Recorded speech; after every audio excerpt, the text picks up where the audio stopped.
Thank you, Dr. Ross. Hopefully you all can see those slides. I'm assuming yes. Um, and we're going to get started. So you can see the slides. Yes, Okay, yes. perfect. I see some thumbs up. Thank you so much. We're going to go ahead and get started. So the objectives for this session are right here on our screen. I'm going to read them to you just so we're all on the same page. But our objectives are that we are going to first understand um, moving from work-life balance to work-life harmony. You'll hear a little bit about me believing that work-life balance is a bit of a myth. And then we'll review a research-based tool to assess burnout. We're not going to actually take the tool today because this isn't a webinar format, but I will review the tool and give you all access to the tool. And then you all will be introduced to some strategies for combating burnout and begin to brainstorm an implementation plan for how you're going to begin to move from balance to harmony. So let's get started. So our agenda, we just went through our welcome and introduction. So glad to be here. Excited to present to you all. Thank you, Dr. Ross, for that introduction. We're going to talk about the myth of balance, defining work-life harmony, understanding burnout in education, strategies for achieving work-life harmony, looking at some real-life examples, and then close out with a question and answer and closing sort of remarks. So in the chat, well, I guess it's question and answer, but with your reactions, if you're a classroom teacher, can you give me a thumbs up so I can see them come up on the screen in my little We corner also have the area? chat on as well. If Oh, the y'all, chat is available too. Okay. So actually in the chat, you can just identify whether or not you're a classroom teacher, an administrator, or other. I'm just curious about who is with us. I'm going to flip over to the chat.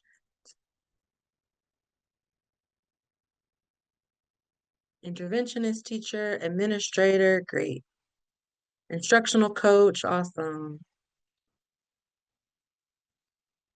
So there's some variety here. Administrator, great, great. District admin, awesome, great. Counseling, okay. Just wanted to sort of get district level, get an idea of who's in the room with us. This really applies to everyone. I like to just know who I'm talking to. I like to understand who I'm engaging with. So I just wanted to do a quick little poll to find that out. Thank you so much for indulging me. So, first of all, work-life balance is this idea that things are separated from each other and that time and energy should be equally distributed between work and personal. So, just reflect to yourself about sort of what you see when this image comes to mind, and it's sort of this goes here, this goes there, up and down. And the traditional view is that we're managing time between work and personal life. Managing is that key word, managing time between work and personal life, but there isn't an intersection. And then when we think about sort of the challenges, we know that this is often unrealistic and maybe even unattainable, right? Because I've never been at work and someone not asked me, "Oh, how was your weekend?" or "What did you do last night?" That right there is an intersection of work and personal life. Or when I go home, I've very much talked to friends or family about things that are happening at work. Again, that's that overlap and that intersection. So it's really unrealistic to think that those two parts of our worlds can be separated. Um, and it then induces stress, right? It induces stress from trying to constantly juggle tasks and really keep those things separated from one another. But when we look at this image, we see sort of the overlap of all of the things that happen in our life. So if we're that center circle, all of these different things that happen in our life. So incorporating work into the rest of the life, into the rest of our lives, pardon me, is a way to promote happiness in both of those places, at home and at work. So again, sort of reflect to yourself on what you see when this image comes up, but I've already mentioned, you can see an overlap, you can see an interconnectedness. So work-life harmony is the shift in perspective and a more flexible approach that acknowledges the interconnectedness of the two because they are interconnected. It is unrealistic to think that you can just have work over here, home over here, and never have the two overlap. So, achieving work life harmony means assessing how you integrate your work life into your personal life. They really should not be in competition with one another, but they should coexist. I have some questions for you to consider. Pardon if you can hear my dog barking in the background. I'm so sorry. There are some questions to consider when assessing how to integrate the two. So, first of all, what aspects of my life are having the most positive or negative effect on my work? That's one reflection question. And you'll get this slide deck. So, you'll be able to really, if you want to journal about these questions, answer them. But really, right now, just giving us an overview of them. Second, what aspects of my work life are having the most positive or negative effect on my life? So, really thinking about where is there some room for improvement in both areas. Thirdly, can I improve an area of my life by shifting something with my work, right? So, thinking about where in my life do I need to make a change because it's having a greater impact in my work life. And then, of course, how can I improve an area of my work by shifting something in my life? These are all things that we can be reflecting on. And then, lastly, what changes could I make to life and work so that each supports me better and living to my fullest potential? When we think about our routines that we may have in our workday, how are they impacting us once we get home, right? Are you taking your laptop home and working for another hour, 2 hours, instead of helping your partner or your child make dinner? Right, that's impacting your work life. Are you trying to answer emails from work while also making dinner? Are you waking up in the morning and before you even have a cup of coffee, looking at your work email? Like all of those things together really leaves us in balance and not in harmony with one another, with two of those aspects that are so important to our lives. Burnout is huge. I spent all of my dissertation work talking about the impact of burnout, specifically on Black women principals. And I want to read this definition. I usually don't really read slides when I'm presenting, but this definition is so impactful that I think it's important to read it. So, the World Health Organization defines burnout as a syndrome conceptualized as resulting from chronic workplace stress that has not been successfully managed. It is characterized by three dimensions: feelings of energy depletion or exhaustion, increased mental distance from one's job, feelings of negativism or cynicism related to one's job, and reduced professional efficacy. So, when you're experiencing all of that together, you have reached a level of burnout. We'll talk about the different levels of burnout using an assessment tool, but that's just the basis, right? So, you may have a project that you're working on and it's like, oh, this is really making me tired, but it may not be burning you out. This chronic, consistent feeling is really, really key to why burnout exists or how we see the phenomenon manifest itself in people's lives. So, in the chat, you can share with me, how do you think burnout shows up for you or your colleagues? I'm going to give you all just a moment to respond and then I'll share some information with you from a few different studies. But how do you think burnout shows up for you or your colleagues?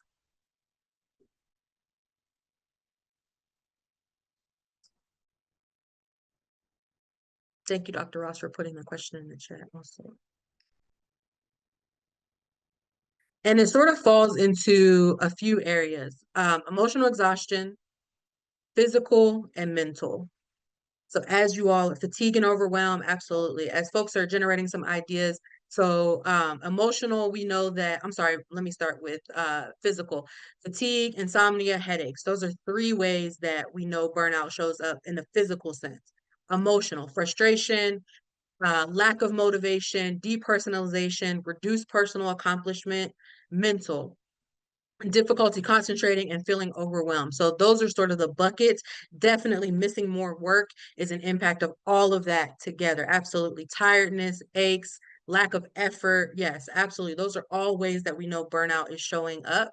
So both teachers unions, the National Education Association and the American Federation of Teachers, reported that teachers feel higher stress levels and exhaustions since COVID-19. Now, that's not surprising to anyone, but I think that it's interesting that there's been a study on this, right? Like, I think if you're working with educators or you're in the classroom, you know that there has been a shift in how educators are showing up to work, and not just classroom teachers. I know this says classroom teachers for this particular study, but we know that all educators have been impacted, particularly since COVID-19.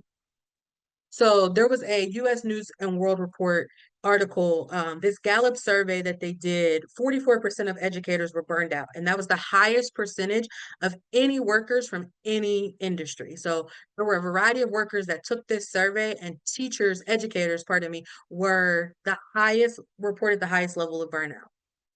There were 12,000 US full-time employees, and a little over 1,200 of them were K-12 workers. So we know that there's a um, persistent evidence of burnout happening. We also know this because teacher shortage. We know that teachers are taking more time off from work. We know that teachers are retiring, so retention is not, or not necessarily just retiring, but leaving the teaching workforce altogether. All of that is impacted by burnout and what we're seeing. This image here are the 14 characteristics of burnout. I want you just to reflect, and you can share in the chat if you want, but just reflect in the last 7 days, just the last 7 days, how many of these 14 characteristics have you experienced? I can say personally, I'm not even in the classroom anymore, but I still work in education. When I look at these, I can say that definitely at least 5 of them I've experienced in the last week, at least 5. Yeah, I think a lot of people probably have experienced maybe all of them, but in different ways. I think that's a great point, at different scales.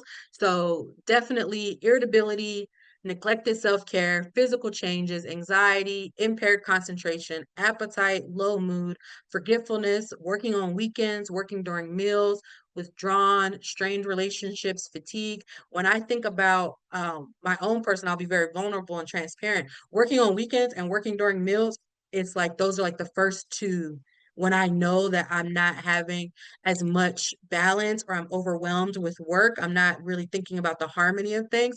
Is when those two become evident. Working on weekends and working during meals. Because working during meals is something I actually really try to be intentional about because I work remotely and from home. I try to be very, very intentional about taking a break from the computer and going to go and eat and have walk my dog, any of those activities. So I know that when I'm not being intentional and not adhering to that, that there's something going on with how much overlap I'm having between work and home, and also if I'm overwhelmed with what my workload is. Irritability is another one. If I'm sending like one word Slack messages to my colleagues, I know I need to take a step back and really assess, thinking about, okay, what's overwhelming me? Where changes can I make? Where do I need to adjust? Yeah. So some real life examples. I want to spend just a little bit of time talking to you all about the work that I've done in this space. I'm not just like flying by the seat of my pants and saying, "Oh, burnout's bad," but I've actually spent quite a bit of time working in this space, as particularly I think my screen just went out. Hold on one sec. There we go. Particularly around school leaders and educators. So in 2020, I was the director of educator engagement at ASCD. I'm sure a lot of you are familiar with ASCD. And I was curious about the ways principals were managing COVID. So the main objective that I did in terms of creating this affinity space with the principals was assessing where school leaders were in the conversation about educator wellness, and was their own well-being something they had considered during a massive flux of stress in schools. Was it a priority along with well-being for teachers and students, or were they just sort of going along with what they needed to do to maintain the school year, right? So a few weeks into the new school year, and it was the first since educators had been back, had packed up their things in March for what we thought was just going to be a few weeks of remote work. In the intervening months, I spent some time with school leaders, and they had lost staff members, they had lost parents and students to COVID-19. They were in a very emotional state. And some were really still grappling with how to address the protests and unrest after the murders of Breonna Taylor and George Floyd. The atmosphere in their school communities was heavy. And the greatest priority was starting the school year off better than the school year had ended. So what I did was I spent some time with educators in a virtual school gathering. We met with principals, in particular from all across the country. And one actually was meeting with us. He was stationed in Oman, and he was meeting with us. And we met every other Wednesday for about 8 weeks. And I just wanted to talk to them about like what was happening. So during the Zoom calls, they went around one by one on that very first one and shared how difficult things had been. They were brave enough to really talk about the isolation that comes with being a school administrator and how it has started to wear on their body and their minds. They shared that before the meeting, they could not even remember the last time someone had asked them how they were doing. They were really focused on wanting to be better about attending to their own needs and well-being, but didn't really know where to begin. So this conversation and them participating in these Zoom calls was really the beginning of how to care for themselves, even if they had no idea what that was going to look like. So I asked them to continue the conversations, and they all said yes. So again, we met every other week for 8 weeks, and some of them were talking about how they were managing time by committing to putting boundaries and around their calendar, for example. So they started to put different tasks on their calendar. So if it was, okay, I'm working on emails from 8 a.m. to 9:30, then they really try to be accountable to that boundary, right? They also found accountability in with each other. They started planning FaceTime calls. There was a small group of them who were planning FaceTime calls, pardon me, during hikes. So they were that was one way that they wanted to say that they wanted to care for themselves physically was going on hikes. So there was this small group of them who would go on hikes and they would FaceTime each other to make sure that they were actually going on these hikes, and they found community in that way. It was really, really impressive to me, the ways in which they were able to do that. So from all of that information, I wrote this article for EL Magazine called Finding Community Amidst Change, and you can still read it on the ASCD website. But it was really powerful to sort of see how principals were engaging with one another and how they were so vulnerable about it being a very isolating role. And really, that group of educators was at the back of my mind when I pursued my doctoral studies, right? So when it came time for me to pick a dissertation topic, I really grappled with the few that kept coming back to school leaders, um, specifically Black women, because as a classroom teacher, I was often asked, "Oh, when are you going to go into administration? You're so good with students, and you would be great for the school." And I didn't want to, right? Like I didn't want to leave kids in that way. I didn't want to be so focused on all of the policy and budgets and all those other things that come with being a principal, but I also knew lots of principals who, to me, even if I didn't have the language at that time, were experiencing fatigue and burnout and just didn't seem as fulfilled as I was in the classroom role. So I love principals. My grandfather was a principal, went on to be an assistant superintendent. So I have a great respect for school and district administrators. I just knew it wasn't for me, but I wanted to find a way to support the Black women in particular who have been such like role models for me, right? So as a result of my dissertation work, I launched this affinity space called She Blooms, and She Blooms is an affinity space for Black women in education at all levels. We have pre-K teachers, we have higher ed folks in there, we have principals, counselors, at every level of education. They're in this space and they're able to mentor one another. They're able to share their trials and tribulations, share resources, get feedback from one another. So, really helping to combat burnout in a way around community. So, I really just wanted to share those two examples and how community is really, really important and the impact that it can have. Additionally, this was from an informal survey I conducted with those principals when I was working at ASCD, and I asked them during stressful times, what are your top three priorities for your health and wellness? And, it was interesting to see what sort of came from there and thinking about, okay, well, how do I support you in these ways? If physical health is this top priority, how can I help you stay accountable to making sure that you're tending to your physical health? If emotional wellness is important, what does that look like? And as you can see, growth and connectedness were sort of that third one, connectedness being a little bit higher than growth. So knowing that relationships, goals, community were important even during stressful times, but physical health and emotional wellness are always going to be at the top. I mean, we know Maslow, right? Like hierarchy of needs. So of course that's going to be the things that and that's also the things that we ignore when we are feeling overwhelmed. Immediately we ignore diet, we don't eat, or maybe we're eating during work, like I said earlier, we're not sleeping well, or maybe not taking that morning walk that we normally take. So those areas really are important, but they're also the first to not be tended to when we are experiencing burnout or moving towards a place of stress and being overwhelmed. I want you to go ahead and scan this QR code, bookmark it so you can have it for later. But this is the assessment that I use to measure. Oh, so sorry. This cord is, hold on, there we go. Um, this is the assessment I use to measure burnout when I'm engaging with educators around where they are. So the Oldenburg Burnout Inventory it was used to develop burnout and it measures it through exhaustion and disengagement. And there are 16 questions, eight for each. Essentially, the way this works is that everyone is at some level of burnout because 16 is the lowest that you can score. But and the reason why the survey is set up that way is because it was designed for what we call human-centered workers. So teachers, nurses, social workers, people who are always engaging with other people are oftentimes going to already be operating at some level of burnout because of the nature of the work.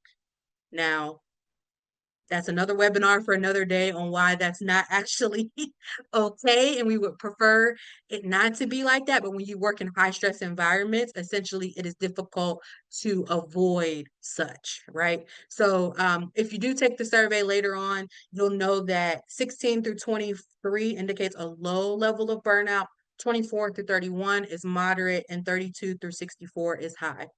The other thing I want to say about this is that burnout is dynamic. So if you take this at different times, and that's what I encourage the educators that I coach, is to take the assessment, implement some practices, take the assessment again, but also understand the context in which you're taking it in, right? So, of course, right before Christmas break, you're probably going to have a higher level than you may have when you come back from Christmas break, where you've had a chance to, or winter break, pardon me, where you've had a chance to reset with your family. You've had a chance to sleep in. You've had a chance to be away from school for a significant amount of time. So your burnout level is going to fluctuate depending on your context. Right now, we're in May. This is the end of the school year, testing, awards ceremonies, prom, graduation, all of these different things that can increase your stress. Your burnout level could be higher. But if you took it in the middle of the summer, it could be totally different once you've had a chance to sort of remove yourself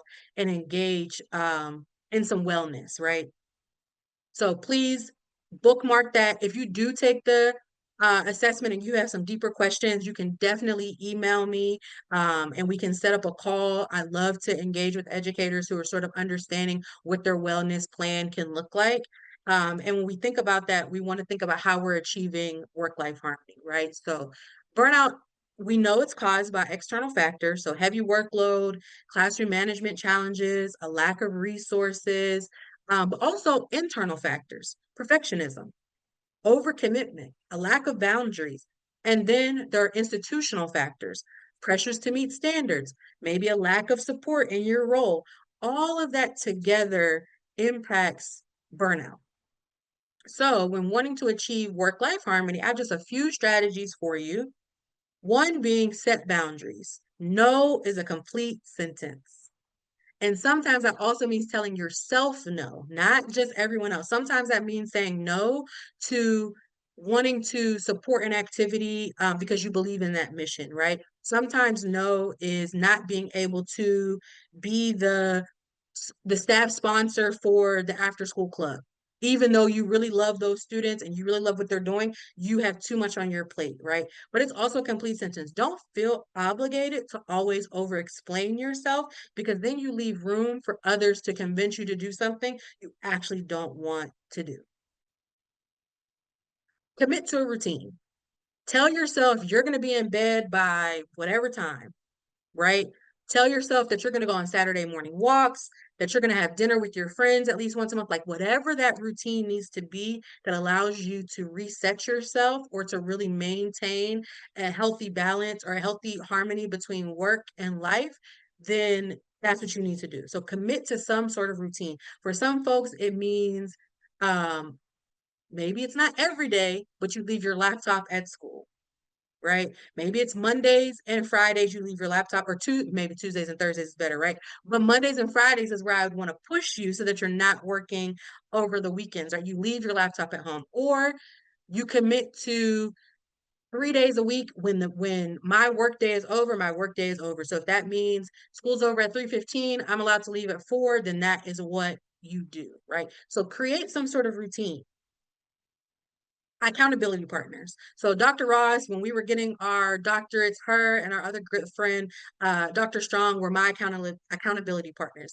I would tell them, hey, I want to do this by this day, and they would check in to make sure that it was happening. I would tell them I wanted to try something new, like whatever it was. And to this day, we've been out of school for a year now. I still depend on them to hold me accountable. It's the same thing. Identify a person who can hold you accountable to your routine. Now we have I like to say our colleagues that we like to be in cahoots with, our colleagues that we like to be in cahoots with. Those are great. They're wonderful, but they're probably not going to be the person that tells you, okay, Dr. Smith, you said you wanted to leave at 4. It's 4:15. They're probably going to say, oh, yeah, I'm going to stay late too, right? You want to find a balance between those colleagues who really support you and those colleagues who are sometimes in cahoots with you to still do those things that you're trying to change. So find you some accountability partners for sure. And then also, I want you to think about and reflect, who are you outside of being an educator? What does your identity look like? Who are you? What do you enjoy? How do you support those things? I am huge into collecting plants. I love plants. I want my house to look like a jungle most of the time. And tending to my plants, watering them, singing to them, talking to them. Yes, you should talk to your plants is important to me, right? And that allows me to step back from all of the other titles and responsibilities I have when I'm just being the plant girl. I'm just enjoying my plants. I love to go to concerts. I love to travel. So, what are the things that you like to do outside of being an educator? Being an educator is a huge part of who I am. When people talk to me about being who I am, I often say I'm an educator, writer, facilitator, and auntie. I love all of those things, but they cannot but one of them cannot consume all of who I am. So I really encourage you to find out, who are you outside of being an educator? What does that look like? And then also ask for help, lean on community. You are not invincible. And if you feel like you don't have a community, I encourage you to, again, email me and we can seek out what does community look like for you. But I know that, thank you. I know that community is so key. And that doesn't mean you have to have, like, if you're a principal, that doesn't mean you're hanging out with a cohort of 20 other principals in your district and you all are all besties, but maybe it's just 2 or 3 people that you really lean on. Like, what does your community look like? Who can you go to really ask for help when times are tough? So, my next steps for you, and this is what I say, brainstorm your implementation plan. Make a plan. I want you to identify one action, at least one, that you will take to move towards a work-life harmony. Whether that's a commitment to setting hours of sleep, honoring a boundary, have a to-do list of only 3 to 5 items, and really thinking about what does success feel like when you can complete those 3 to 5 items. I really want you to commit to a plan and move forward with it, especially considering at the end of the school year, you maybe have, depending on where you are in the country, you maybe have a week or 2 left. Some people maybe have 3 or 4 weeks. but that's enough time to start building a habit for you to really commit to. So really my final thought is that the role of being a school administrator, a teacher, a principal can often feel isolating because the demands are always growing, right? Educators have always done more than what was required. This is not without consequence. Educators engaging in dialogue and creating community may lead to more effective ways to cope with the demands of the role and the creation of strategies to promote more equitable work-life balance. That is my hope for you all, and that there is no such thing as a work-life balance. It's all life. The balance has to be within you. So really a more equitable way to look at work-life harmony. I'm going to open it up to any questions, comments, concerns. Dr. Ross, I believe you're managing that section of the webinar, and I'm going to stop sharing my screen. Yes, I see. We don't have any in the Q&A. We had a lot more interaction in the chat. So any final thoughts or questions or um things you want to, like, maybe one thing that you understood from today that you would like to take back? Go ahead and pop those in. I know that I did comment. We do our group chat between Dr. Ogden, Dr. Strong, and myself is one of the most motivational things I look at. And just the importance of those boundaries. I know we were discussing in the chat just how being intentional with boundary setting really is a great way to, mitigate burnout and just understanding what you want for yourself and managing expectations of your time. Absolutely. And I don't know, I didn't put this in the Dr. Ross, if you want to share, I'm always happy to answer questions. I can put my email and then you can put it out to everyone. Yes.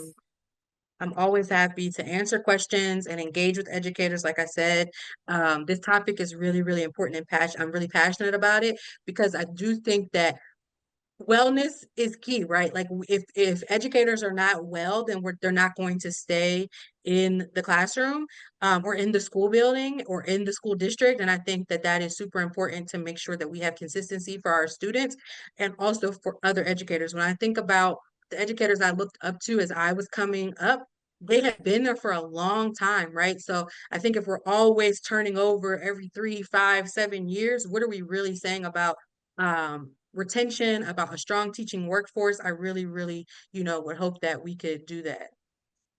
I see something in the chat. Let me see. Oh, well, thank you. Thank you so much. Yes, I love that. Turning Oh, off emails by 5 p.m. I love that. And yes, it doesn't have to be this complex way. I love that you said the simplicity and wellness plan to work through teacher burnout. Absolutely. It does not have to be this complex idea, but really thinking about what's one, two, three things that I can commit to. And that can be your wellness plan. My supervisor at my 9 to 5 job, we've been trying to get her to drink more water. So she's like committed to drinking more water. And she's like, okay, one way I'm going to do this is have a straw with my cup, and that'll make me drink more water, right? So just thinking about what are simple actions you can take to start moving towards feeling better, and you will feel it. So thank you. Shout out to Crowley ISD. I used to work in Houston. So I'm not very familiar, but I'm pretty familiar with a few districts in Texas, not all of them. Um, but I am excited to see how you all grow. Again, please don't ever hesitate to reach out, and I'm going to pass it back over to Dr. Ross for any closing information from Eduphoria. thank you, Dr. Ogden. Guys, if y'all have any questions about today, Dr. Ogden's email is in the chat. Anything Eduphoria related, or after today, if you're like, oh, I have a question for Dr. Ogden and I didn't catch your email, just email us at training@eduphoria.net, and I would happy to get y'all in touch with Dr.